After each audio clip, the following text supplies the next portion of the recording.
Fine-tune your payload content. As I have mentioned previously, you can come up with your very own content based primarily on the social signals of the top-notch third-party materials you are curating. Put simply, when you are going through your research, you will keep coming across certain pieces of content which get a lot of engagement on social media. These are all the objective indicators you need to understand that you are looking at high-quality, high-demand content. At that point, you can come up with your own version of that content. You can use it as a template, so to speak. Another approach would be to just do curation first. You just take all the high-quality third-party content with great social signals and put them all on auto-publish on your social media accounts. You run this curation campaign for several weeks. Soon enough, you will see a pattern. Eventually, you will see that some of these materials get a lot more engagement than others. At that point, you can then come up with your own version.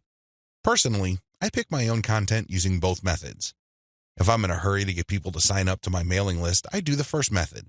But if I'm unsure about the niche or I'm still trying to feel my way around in terms of understanding my audience, I would stick to the second method. There's really no one right answer. It really all depends on your situation.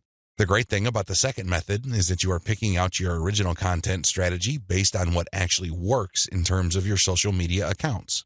You have to understand that even though high-quality third-party content may have a lot of objective social signals, those signals may have been generated in different contexts. Maybe the original publisher was doing something that you may not be doing. Do you see how this works? Still, you can definitely do the first method if you're in a hurry. But if you have some time to spare, you might want to try the second method.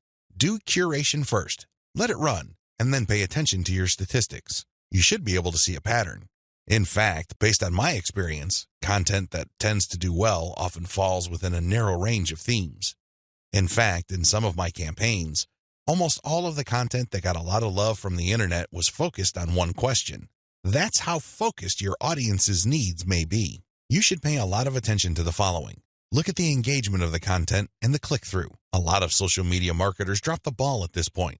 They think that it's all about engagement. I'm telling you, regardless of how many likes, shares, or comments a piece of content gets, if people don't click through, those engagement signals are not worth much. Remember, at the end of the day, you want traffic. That's the whole reason why you're doing this in the first place. Getting caught up in how many shares, likes, or comments you get is not going to do you any good. You have to always pay attention to the click-through. There has to be some sort of ratio between total engagement and click-through. The higher the ratio of the click-through, the more attention you should devote to a piece of content. Study high click-through and high engagement content closely. Now that you have identified curated content that performs well, the next step is to analyze them with a fine-tooth comb. Ask yourself, what problems are people interested in when they read this piece of content? How are these pieces of content positioned or presented? Do they use some sort of emotional headline? Do they use subheadings that ask questions? Do they drag the person along? Or do they just lay out the information dead center? Pay attention to cosmetic issues. People do judge a book by its cover, and blog posts and articles are no different. How are these materials formatted? Do they have big pictures? Do they have header pictures? Do they use diagrams? What are they doing exactly? Once you've answered all these questions and you're comfortable with the answers you got, the next step is to create your own content specification sheet. This is going to be your template. Now, make sure that you're not just basing it on one successful piece of content. That third-party content might be a fluke. The company behind it might just have gotten lucky, and for some reason, that piece of content went viral. That's not going to help you. You have to base your template on the success of many different pieces of curated content. This way, you can be more confident of the fact that even if you barely comply with all the specifications, you would at least get some decent and positive results. Using the information above, create payload content.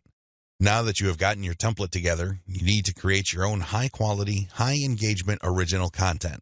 This content is going to be used to sell people on your mailing list. When they read this content, they're supposed to get excited about joining your mailing list. This is content that is most likely to be credible and most likely to be shared. Are you excited? Well, don't get too excited. A lot of people jump in with both feet and they end up sabotaging themselves because the payload content they create looks like an advertisement. That's obvious spam. Nobody's going to trust you with that. You're obviously trying to pull tricks and play games. That's not going to work. Instead, the content must be informative. Think of it as an infomercial. You're selling something, that much is obvious. But people have to walk away with solid value. You have to walk that tightrope. There's a thin line between shoving stuff down people's throats and providing solid value without asking for anything in return. You have to come up with a decent compromise between the two. The bottom line is, whatever you do, the content you produce must be valuable. It must add value to the lives of people reading your materials. That's how you build credibility. That's how you get people to get excited about your mailing list. Remember, your list is supposed to add value to their lives. It's going to be very hard to give that impression when the content that you share is worthless. I hope you can see that. I'll see you in the next video.